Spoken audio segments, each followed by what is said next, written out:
Svetlanka. Hello, hello, Good. hello. Great to have you here. So, hello everyone, and welcome to our webinar on founder-led growth. I'm Marina Andrushenko, and I'm excited to be our host today. A bit about me: I'm the founder of Handy.ai, a platform designed to build end-to-end multi-agent solution for managing customer and employee journeys. And I'm also the editor of the Founder to Founder section at UATech Today, where we share insights to help founders grow their businesses. And today I'm so happy to be joined by Svetlanka Sergeychuk, CEO and co-founder of Neofin and our editor, who will share her personal strategies and insights on how founders can drive market entry and scale their startups by themselves. We'll discuss the role of the founder as a unique asset and how to leverage that for business growth. So we'll spend about 30 minutes talking with Svetlanka and then move on your questions. So please feel free to drop them into the chat or just to raise your electronic hands. So let's dive in. Let's dive in. Thank you for the introduction, Irina. I'm super excited to be a part of this today. Yeah, great. So what is a founder-led go-to-market and why does it matter? So the founder-led go-to-market is a natural part of any other go-to-market that is applied by the startups, specifically on the stages of their, early stage/growth stage. Why it matters? Because when it goes about the definition of the product market fit for the startups, when it goes about the building out of an initial value proposition, this is something important that cannot be delegated to anyone else. And this is where the founder's passion, energy, and focus is required. So I would not say that it's something like a separate strategy, separate go-to-market strategy, but it's rather one of the aspects of the general startup go-to-market that is relevant, specifically relevant, either on the early stage or at the moment of entering the new market niches or the new geographies. So this moment of entering new market niches, or for example, let's imagine we decide to enter Canadian market and we know nothing, but we have very passionate founder and maybe lack of budget. So from your experience, could you please share, so what founder can do? Like, are there some specific strategies? Absolutely. And you described a very typical situation and the situation in which we as Neofin have been many times as well. So there is a big ambition, there is a big market that you want to enter. There's no massive team or the whole department that would be devoted to entering this market. But there are founders with a lot of motivation. So what the founders can do? Firstly, founders can drive the initial market entry and generating the initial presence on the market through the participation in the key industry events, networkings, and social activities that are required for the industry. Secondly, founders can drive the visibility, getting into the local business ecosystems. Every market has a local business startup ecosystem, such as accelerators, such as incubators, such as startup hubs, such as the various competitions and ratings.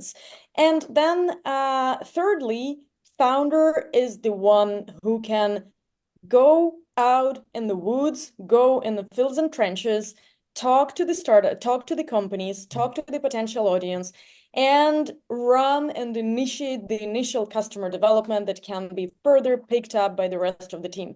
And these three items are actually foundational, and everything that they require is the founder's motivation, involvement, and time. And nothing that. And usually startups do have that, especially on the early stage. So you were like attending all their meetings from ecosystem, yeah. And what else? So So Starting from the meetings of the ecosystem and the initial development, I can share our story at Neofin. So when we were just preparing to go international, the first market that we were preparing to enter was the market of the US. Yeah, I understand it can sound ambitious, like, okay, we want to go international. Which market do we enter? Oh, probably the most complicated one. So we went to the European Union after the US. We went to the Middle East after the US. So US was the first international entry. And we were thinking, okay, so we have the founders resource. We did not have funding at that time, and we did not have much revenue funding at that time, but the ambition to go and enter there. What are the key ecosystem players? For us at Neofin Solution, we are a lending automation platform. So we operate in the industry of lending and credit business. What are the main players on this market? What are the key, blue whales on which the market stands? These are the credit data providers, the credit bureaus. And then we figure out that one of the biggest credit data providers in the world, which is Equifax, is organizing a product studio and calling for selection of 10 innovative startups that will go into product studio, that will dive in and build solutions inside the product studio, and will be basically positioned by Equifax as their top 10 startups. And we decided, okay, we need to get there by any means. And it was the whole challenge. So it was a competition in which around few hundred of various fintechs were taken part, and then we get into the top 50, then we get into the top 20, and then boom, here we go. We are in the top 10, and we were the only ones that did not have at that time any experience on the US market, but a lot of motivation to get there, and the positioning of which value we can bring to this niche, to this market specifically in the US. And what I can mention is that even looking at this startup competitions and these competitions that are organized by big players that hope for further potential partnership, there are startups that are delegating. Like, I let my head of product go and pitch and present and represent my startup in the competition. I'll go ahead and just delegate it to my sales to go and pitch and represent it on the competition. And my experience shows that the ones that were going that path did not make it to top 10, or rarely make it to tops in these kind of competitions, because to fully represent, you need the founder's energy, you need the founder's drive. And when essentially the partnership is signed by a big player, on one hand, it's signed with a product, on the other hand, it's signed with a human that stays behind that product. And that's essentially a founder. Yeah, so the tip here, you have to take part, founders take part themselves, and do all the passion. But yeah, a lot of investors say they invest in founders, not startups, not business, founders themselves, and early customers often buy into the person, from the person, not just brand. And so maybe visibility is one of the keys. So, could you please share some tips how to become visible if you have no budget, you are just coming in and attending these events, what you can do?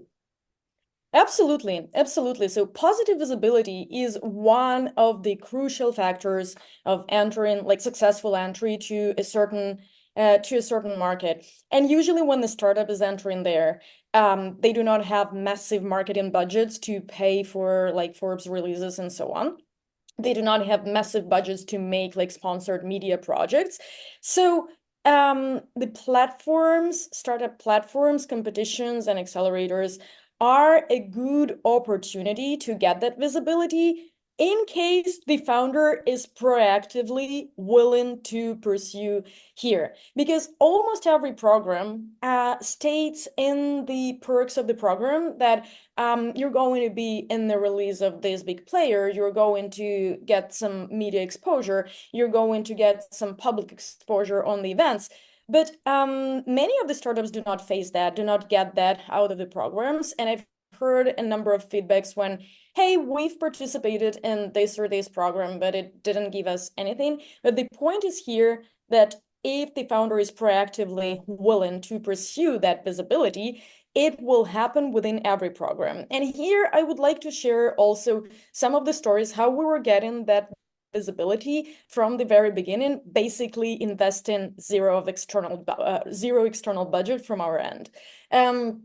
Firstly, we were initially defining what are the key ecosystem players in the lending industry within the US. So on one hand, that would be large payment solutions and large card issuers, which are issuing credit cards, which is like a major part of the lending business in the US. On the other hand, it's like credit data providers. So with every opportunity we were going into, we as founders have been exceptionally proactive with, hey, how about we can do this case study? Hey, how about we can learn about this and this and this? And we ended up with a situation when we got into the MasterCard Start Path program, and MasterCard essentially sponsored and hosted us to speak at the Money 2020, which is like one of the, like Money 2020 is probably the main event in payments and fintech in the world. And sounds like impossible. and getting on a stage there at that time, so it was 2023, and getting on a stage of Money 2020 when you are representing at that time like 10 or 12 people, 12 people startup, which has just launched. So we were basically, I was speaking at the Money 2020 2 months before we even launched in the US, because we launched in August 2023. And that was MasterCard pushing that and saying, hey, we get you, like, you're so proactive, you have this proactive position of a founder, you have this Ukrainian background, we'll get you on the stage together with our vice president of open banking, and open banking is a super hot topic. So we got there, we got on the stage, and we started getting the exposure, because people started like just reaching out and saying, hey, we noticed you on the stage. And the magic is that when you're just some unknown startup that is just entering the market, your perceived value is some unknown startup. When you are an unknown startup that is backed by the reputation of a big player, for example, like for us, it was critical to get from Equifax, the credit data provider, the opportunity to call one of the solutions that we were building inside their product studio as powered by Equifax, because we were showcasing, we were using their APIs, and it was good for their reputation too. So when we positioned it as like powered by Equifax, this is some unknown startup, but hey, it's backed by the reputation of a really big player. And this also got us the visibility because these large players started getting us on the press releases. And there's one more thing that is often like not so obvious,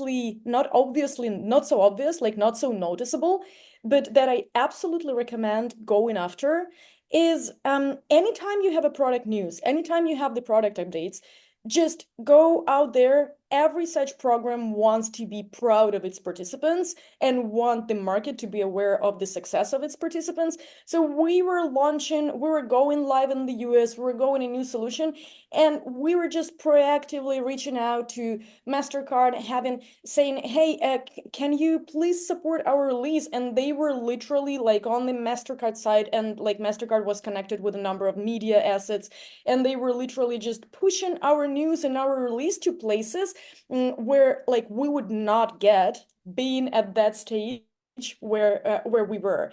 And this also helps like building the relationships, because even now we have graduated from the program end of 2023. We are at the end of Q1 2025 now, and even now when there's an event, there's an opportunity of getting the positive visibility, I'm still sometimes even hearing from MasterCard team proactively, because they're like, hey, we know there is this very active founder from the cohort of 2023, so she's probably interested in this and this opportunity. So that's how, without extensive marketing budgets, we were getting into that positive visibility that basically directly influences influences the pipeline, because right now we are in a situation when 90% of the pipeline is generated inbound.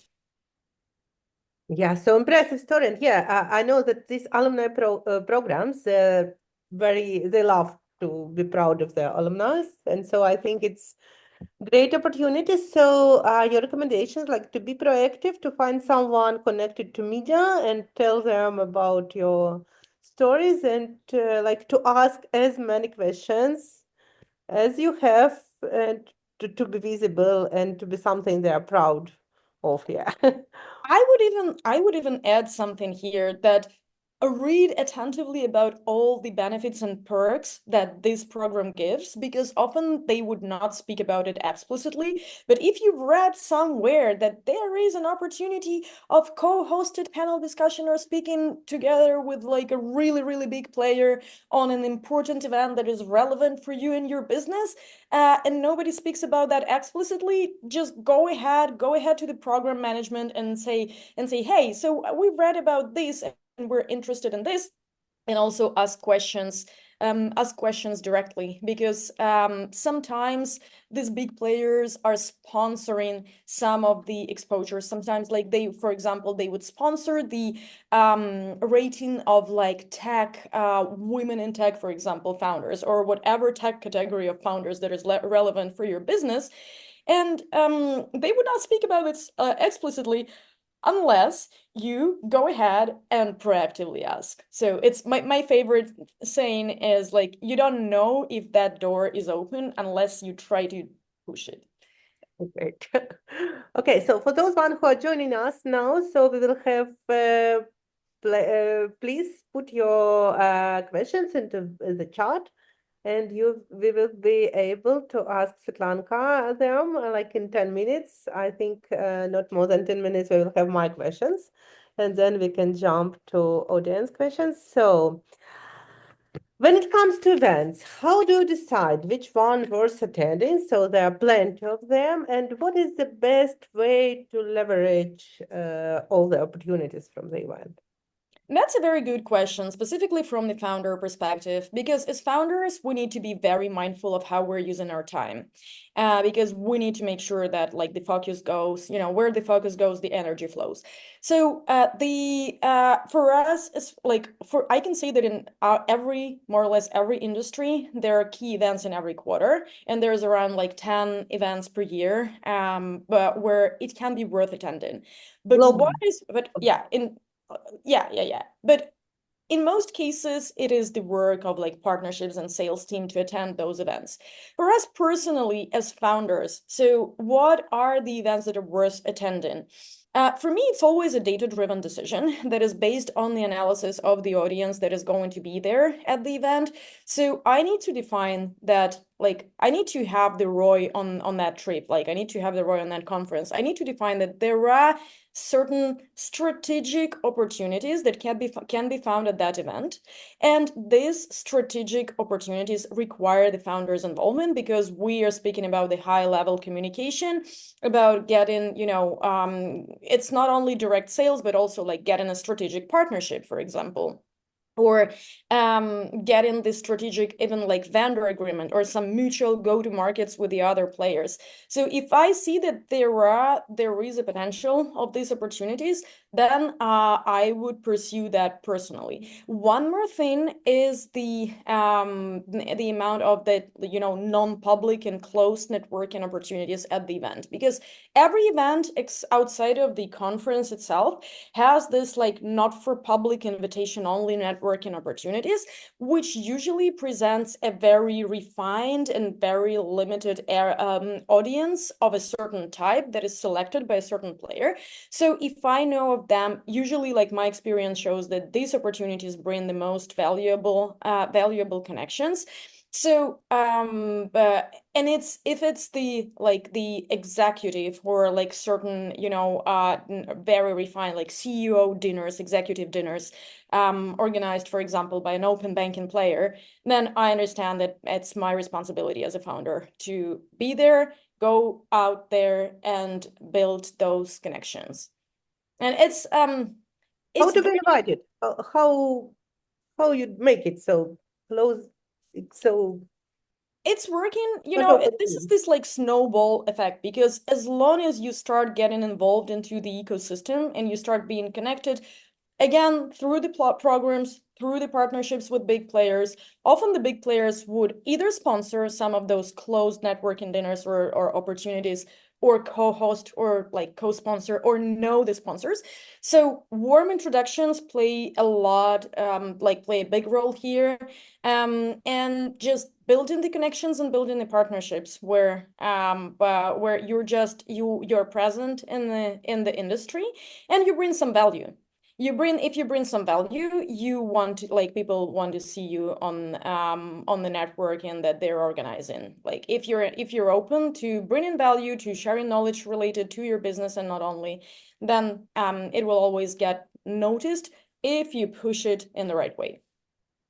Yeah, so this is important question about the partnership. So could you please give some example about some strategic partnership you like received from such side events or maybe from these network opportunities?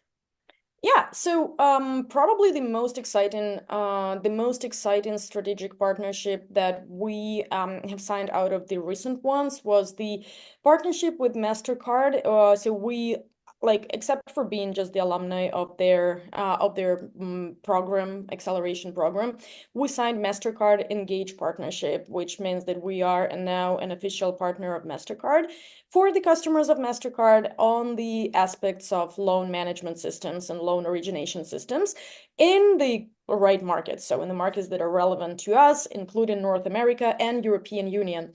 And this has been a long process, with 9 to 12 months of in-depth due diligence. And usually, again, it's not a common fact for a startup of our size to sign that kind of partnerships. But the thing is that going through the acceleration programs helped us earn the ambassadors inside the organization in different geographies. When we start being noticed, we start being heard about. So when this is a very large organization, and usually getting into that large organizations, into their system structure can take years. But the programs, the accelerations, just help to build a shortcut. It's like sometimes you need to go around the building to get somewhere, but this just gives you the opportunity to go through the walls, just go directly, like in Harry Potter movie, go through the train platform. And it helped us earn those ambassadors within the organization. It's very important to maintain the relationship with those ambassadors, and they were helping us with speeding up some processes when things were stopping at some point, when things were getting delayed. And it was like 12 months of due diligence, and then now we're signed officially, and now we are in the situation when we are right now in like 2 quite massive tenders, so basically vendor selection processes with quite large financial enterprises, where it would be extremely challenging to even be considered for a tender for a startup of our size. And we are getting there because these organizations are big customers and partners of MasterCard. And they know that if we manage to pass the due diligence of MasterCard, which is extremely strict, like one of the strictest on the market in finance, Visa and MasterCard due diligences, then there's already a certain, level of trust to us. So now we're building it out. This is a very long-term journey. We're building it out to go over that opportunities that are brought by MasterCard, but it certainly also gives a reputational boost. Great. So maybe final question from me. So let's talk a bit about the art of networking and outreach, because we understood like the founder networking and his passion is one of the main keys. So maybe what are the most effective ways to founders like to reach these key decision makers and to leverage their network? That's all good questions and quite broad ones. I think we can talk about them like the whole separate webinar, but let me emphasize some items that I feel are like life hacks that can certainly help. One is be genuine in sharing about the values about your product, because people actually read you. And I will provide an example. even if you see, like you do not see maybe much likes or much impressions about your posts, people actually read you. And we had right now we're preparing a launch with quite a large financial group that is financing small business in Canada, US, and Europe. We're preparing them to the launch, and at the very initial stages of our conversation, they were telling me, "Oh, Svetlanka, we've been reading you for a year." I'm like, "You've been reading me? I've never seen a single like from you guys, like from any of you guys. I was not aware of that." They were like, "We are not allowed by our corporate policies to like any, vendor posts or vendor activities.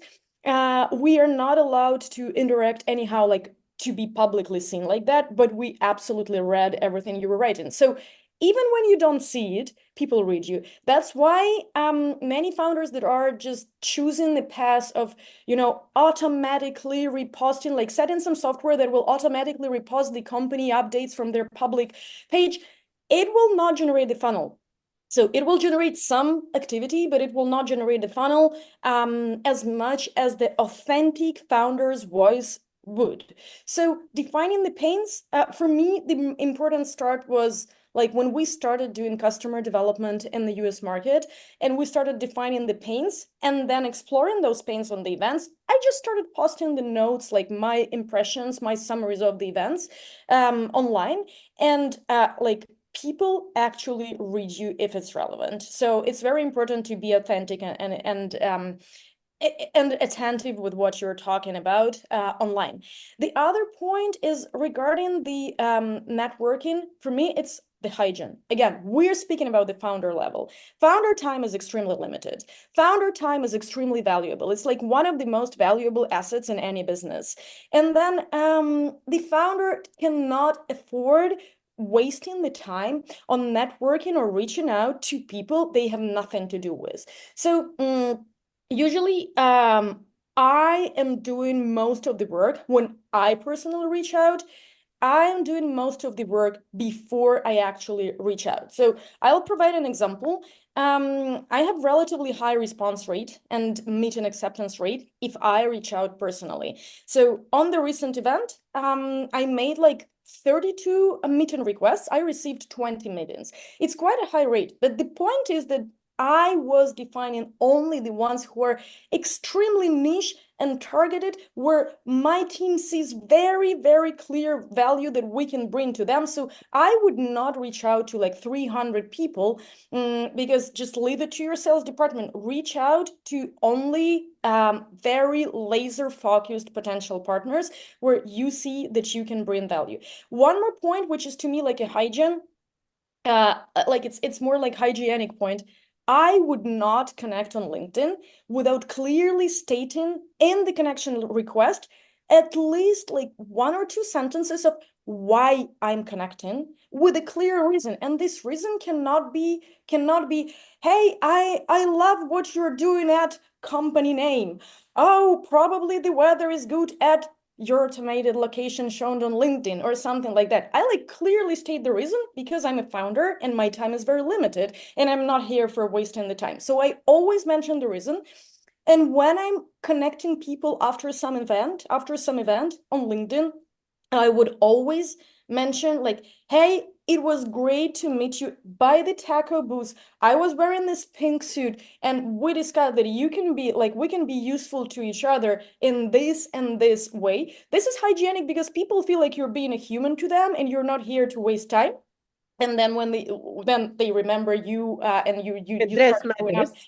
Yeah. And yeah, pink suit is another life hack. I don't recommend it to everyone because it's sort of mine, but definitely something like that. So you should have some trigger how people remember. Like the taco was great. You can say that, hey, we were discussing this great taco or anything like that. And I would always, when I talk to people, sometimes on the network, and I can talk to hundreds of people, and it's hard to remember like everything that we discussed with every person. So what I usually do, I take like whenever I need to, step out just for a couple of steps, I just leave a like very short voice memo for myself on my phone.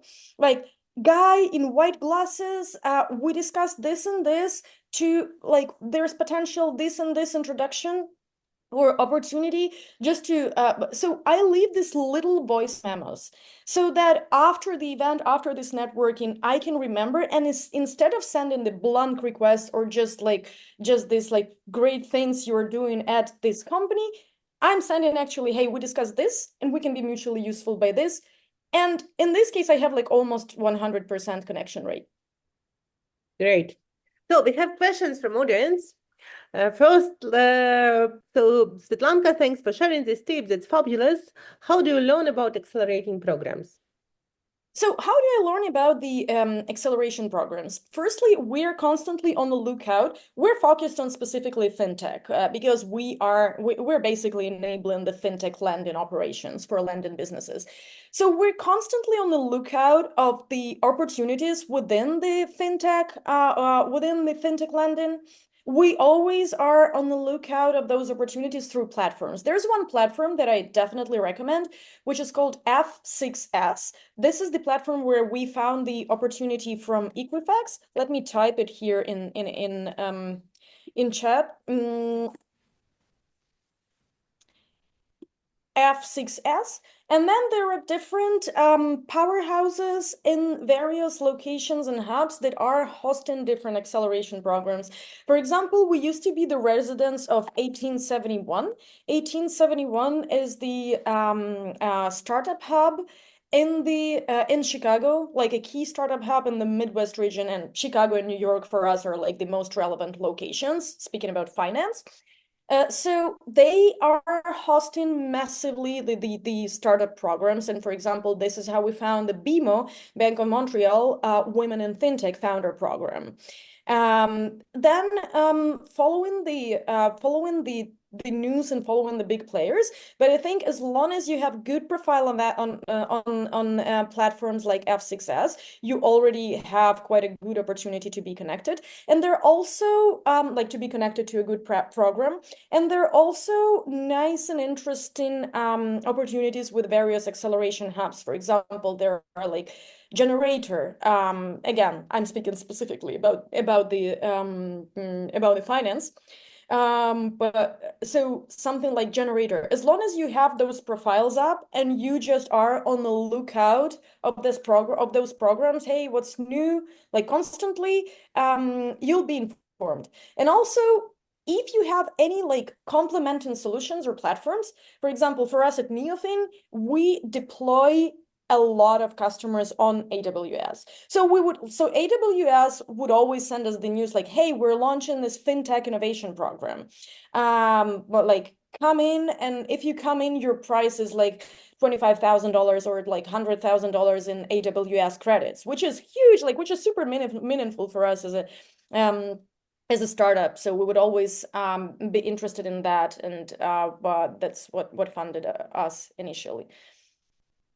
Yeah, so AWS, Google, I think Microsoft, they are good platforms too. They're good platforms, and they all have startup programs. And when we were just launching internationally, we were like we're going like we chose a strategy to be a revenue funded business. We were like fully bootstrapped, and at the same time we're a lending automation platform that runs multiple instances. We have this multiple servers, and everything needs to be supported. So getting in our first year going international in 2023, getting like 25,000 of like AWS credits, and then like few thousand of like Google Cloud credits and so on, was super valuable for us at that time, and we got it through the platforms. Yeah, so is there an opportunity to connect on LinkedIn? So maybe you can put your LinkedIn. Of course, let's do it. Just please don't write to me, hi, first name. Yeah. Great things you're doing at company name, because sometimes I'm getting that. I'm usually not connecting. So, as a new founders, there are many things we can do to position ourselves or get visibility. How does your priority list look like? So for the priority list, for me, that would be the key relevance. So we're constantly in touch with our customers. We want to know what our customers are reading, where they are figuring out about the new vendors. So when we were doing the customer development initially, we have asked the companies that we are dealing with where they are figuring out mostly about the new like innovative vendors. And they were telling, oh, okay, we're attending, we like to attend those demo shows. We like to attend this and this and this events. We're seeing what is the choice, what is the selection at that point. So now this conference is discontinued. There used to be a conference, FinTech Nexus, and they're like, we want to see who's the startup choice for the conference, who got it, who made it into the finals. We're like, okay, then we need to go ahead and try and make it into the finals. And then we made it into the finals. So we define by the relevance criteria. Yes. We define by the relevance criteria. If this opportunity, if this media platform is something that potentially our customer can read, then this is where we want to be, because we want them to hear about us without pushing massive budgets into it. We want them to hear about us. So we have great tips. Happy that we are following most of the techniques, but there are still a lot of takeaways from you. And what are your tips to keep the connections engaged after you have initiated the discussion or send a connection request? And strategies if we are looking out for partners, sales, and fundraising all together, how to initiate your pitch if you know nothing much about the person. So these are maybe the last two questions for today. Yeah, those are actually great questions, and again, super relevant because as a founder, you just cannot afford going over that, AI sales outreach automation pattern, because like you need to keep your hygiene, right? So how to initiate your pitch when you know nothing much about the person? That's a great one. And the first thing that I recommend here is like checking the network of that person, who you might know from that network, who can potentially introduce you. So even when you do not have the LinkedIn Premium, which I absolutely recommend having for any founder, like even when you do not have a LinkedIn Premium, you can see like what mutual connections you have. When you have premium functionalities, you can see like who of your connections work together in the same company with this person before, or like many other insights. So getting some kind of introduction, especially if we're speaking, if we're talking about like strategic sales or fundraising, warm introduction is gold here. So leveraging those introductions are great, and but I would say that like Equifax has been super instrumental for us in doing those introductions, and even like referencing us when we were like we needed to sign the first contract in the US, and they asked us about the US reference. We never had any US customer before. We had zero references, but then but Equifax said, okay, we'll talk to them as if we're your partner, and we'll just provide a reference because you're alumni. So they will just talk of us as alumni of their program. So you can be referred not only by your client, you can be referred like by your mentor, maybe. Exactly. Or even just by the person in the industry that you met, and you see like, hey, we talked briefly at that time. I'm trying to connect with this and this person. As I'm on the like stage of, for example, fundraising pitching, can you drop us an intro by any chance? And you need to have your blurb ready. So some like 4-sentence introduction of you and your business, like really short one, just to make it easy for that other person to make that intro. Like, boom, you send a blurb, and this person can just directly forward it. And then the other important thing about like how to maintain the conversation, right? How to keep it engaged. One more like hygienic point is like always thinking about the next step and what the next step can be, and also looking for the triggers. For me, like looking for the trigger is something very, very important, and something I would always I can ask like my colleagues that like the researchers even help me with that, because I want to know a trigger that will be critically important, and that would just turn the consciousness of this person on that, hey, I need to talk about that. And sometimes these triggers can be, so there was a fun story when I literally asked our sales lady to talk to the lending officer, like low level lending officer of the customer. And she talked to him as if she's a customer and figured out some frictions in their landing application process that Neofin could automate. And then I'm reaching out to an executive, pointing out specifically those frictions. And he was like, how do you know that? You're not from Missouri. We're only serving the customers in Missouri. I'm like, I'm not from Missouri, but I know about your landing application. So I would say looking for those triggers as much as you can and finding some common grounds and doing your best for getting the warm introductions. So yeah, great. Maybe this last question about how to stay engaged. So regarding how to stay engaged, usually there's like everyone is hyped after like event or live conversation because these events have high energy and everyone is like hyped with many new beginnings that are coming their way. So and it's quite standard that after the event there can be like this silence mode when people are just putting up with all their things. What I usually do is I do my best just like right during the conference conversation, get something booked in the calendars in a realistic time frame, like for example, within 2 weeks from the event, just to have something booked. It will stay in their calendars. They might forget about you in a week, but then they will see you in the calendar and they will like, oh, this is what we were talking about. So one thing is like getting things booked in advance as much as you can.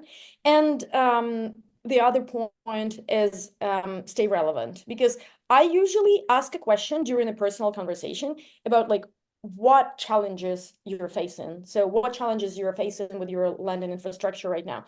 And then I mark this challenge in my notes. And then whenever I need to follow up, I check, okay, what challenges did they have? Then I go ahead and check their product. I see, did they solve it or not? Okay, it's still not working on their side. So I'll probably remind about that. So stay relevant and just stick it to the challenges. So has been fantastic discussion, and so thank you so much. And thank you for your insightful tips, Svetlanka, and thank you all for joining us. And so please join our community. You can find all the links in the chat. And don't forget, if you are registered, you'll receive a recording of this section. Thank you again, Svetlanka, and see you all next time. Bye. Yeah, thank you, Irina, for inviting me. It's been my pleasure. Thank you. Bye-bye. Bye-bye.